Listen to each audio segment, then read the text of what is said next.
Yos.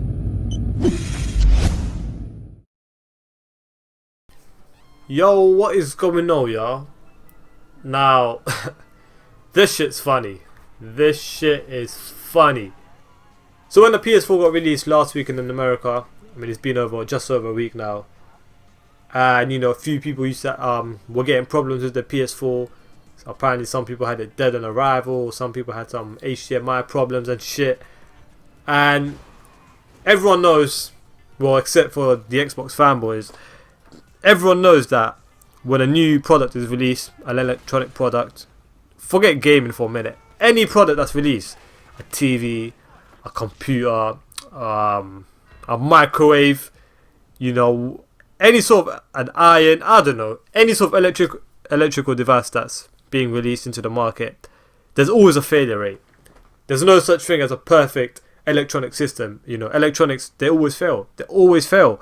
And there's always a percentage, you know, a failure rate, you know what I'm saying? There's always, even phones, you know, it always happens. And with the PS4, everyone knew that there's going to be problems. Everybody knew. I knew, you know, Sony knew. Everyone knew. Everyone knows that there's always a problem when a new electrical is put out into the market. And so, you know, a few problems came out. Apparently the HDMI slot apparently had a few issues. Apparently some people saying that the PS4 wasn't turning on. And there's a lot of Xbox fanboys that go to Amazon and write fake reviews, because we all know on Amazon you can just write a review even though you don't have the product. So a lot of Xbox fanboys were going onto Amazon and writing these fake ass reviews about how their PS4 was breaking down. I see people writing in the comment sections of PS4 articles about how their PS4 broke down and all this bullshit. And Sony came out and said the failure rate is less than 0.4%, which is so low. If you compare that to the 1 million sold, that's like, yo, how much is that? It's like 4,000 consoles out of a million? Damn. You something like that anyway. You get the gist of what I'm trying to say. The failure rate is super low. Sony have come out and said that, acknowledged the problems, and they said that the failure rate is less than 1% now. So I'm probably something like 0.8 or 0.7%, which is still pretty damn low compared to other electricals, especially the Xbox 360 with that fucking red ring of death nonsense. Damn! That shit was breaking all over the place. But you get the gist of what I'm trying to say. And the Xbox fanboys were having a laugh. You know, I see all these Xbox fanboys talking about how the PS4 is bricked and all this nonsense, even though the failure rate was so small. But guess what? The Xbox One got released a few days ago, and people are having problems. People are having problems. Yep. We all know this. I knew this was going to happen. Everyone knew this was going to happen. The Xbox fanboys were running their mouths, and guess what? Now they're having problems. And the thing is, I don't want no gamer to get a brand new console and have problems. I mean, that's the last thing I'd wish on a gamer. I mean, that's so harsh. Imagine receiving your PS4 or your Xbox One on release day and it doesn't work. That's heartbreaking. I wouldn't wish that on anyone. But these Xbox fanboys, like, they were talking so much shit about the PS4 when it was released, and now with the Xbox One released, you see articles about and videos all over YouTube about how it makes discs ain't being read, and when they put the disc in, it makes a churning noise or something, and it sounds crazy. The green screen of death. What the green screen of death? People boot up their Xbox One, it shows the Xbox One logo and it just stays there forever. Crazy. And then you got what's the other one? Yeah, the patch isn't updating, because we all know you need a patch. Without the patch you can't play games. The Xbox One is dead on arrival. 100% failure rate. You know why? Because you can't do anything out of the box. You have to patch the system, and the patches weren't working for people. Just problems after problems. There were more problems. I can't be bothered searching it. You know what? Let me try and find a quick search of this shit. But yeah, man, just a whole shit of problems with the Xbox One. More and more different problems, and you know, What else was there? Some of the installs, apparently the installs are like super slow. As y'all know, you have to install games on the Xbox One. The installs are really slow as well. I mean, just so much problems, and you know, it's probably not widespread problems. You know, it's probably under 1 or 2% that people are having issues compared to the million that they have sold worldwide.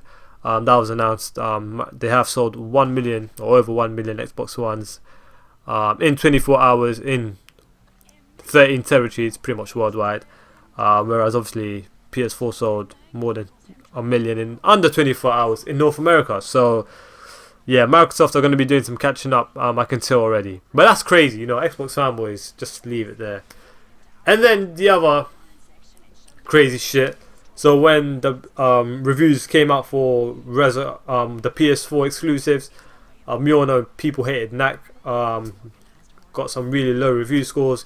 Killzone Shadowfall got decent review scores, about, I think it's like a 75 or an 80 on Metacritic, which isn't too bad. It was just pretty good. Nothing special, but you know, Xbox fanboys, they were celebrating, you know, they were fist pumping and all this shit. And I see, you know, Xbox fanboys running their mouths and, you know, just talking a load of nonsense. Resogun, which is like, what, the highest rated next gen game so far. And, you know, they were just talking a load of nonsense. And why they were talking and shit talking and just running their mouth, I don't know why, because the Xbox One reviews weren't even out. So, you know, with the Xbox One launch on Friday, prior to Friday, we got some Xbox One reviews. And, yeah. I mean, do you really want to talk about it? Alright, let's talk about it. So, Killer Instinct. Not great review scores. I don't know what it is on Metacritic. I know it's pretty low. Nothing big on Metacritic. You know what? I need to search this shit. I should be doing this shit before I make these videos. This is crazy. This is crazy. Xbox One. Where's Xbox One?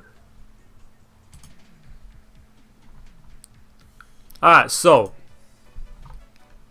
Damn! Killer Instinct 73 on Metacritic. I mean, I wouldn't say that's too bad. But nothing special.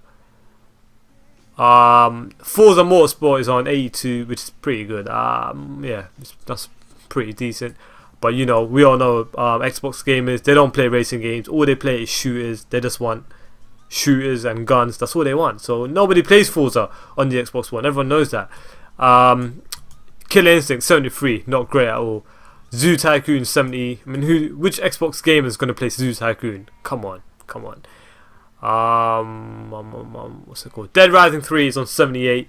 That's pretty decent, but Dead Rising, I wouldn't say it's got the best of review scores, but 78, alright, cool. I'm not really going to talk that much about Dead Rising, but Rise Son of Rome takes the cake, y'all. You know, Xbox fanboys that were just defending this game with their lives and shit, and even though I kind of enjoyed it when I played it, I played like, what 10 minutes of it at the Xbox One event. And yeah, it was pretty decent, I'd say. But obviously, I didn't play the whole game, so I can't really judge it. Rise Son of Rome is a 60 on Metacritic. 60. From 39 review scores, Rise Son of Rome is 60. Now that is crazy. That is lower than a motherfucker. Damn. And then I know people are gonna... I see Xbox fanboys trying to damage control and say, oh yeah, well it's got higher ratings than Knack. Are you guys that serious? You're comparing a 3D platformer to a game that's trying to be God of War, that's trying to be Kratos. Is that what y'all doing? And then not only that, there's only a 4-point difference on the Metacritic scale. A 4 points difference. So you guys are celebrating a 4-point victory on Metacritic, which to be honest doesn't mean shit. But you know, the Xbox fanboys were talking about Metacritic so much when it came to the PS4 review scores. Well, yeah. So I'm going to use Metacritic as well, and I just think it's crazy. And you know, I'm not really a fan of Metacritic. I think it's a flawed system. I don't think it's right. But you know, like I said, the Xbox fanboys were talking about Metacritic so much, and yeah, Metacritic comebacks to haunt y'all. So Xbox fanboys, just stop running your mouths. You know, I think it's crazy that they just keep talking and talking. When the PS4 had launch problems, they started talking. But then the Xbox One had problems, probably even more problems. And guess what? They all went hiding again.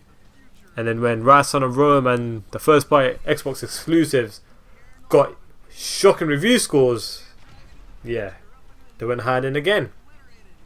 I think it's crazy.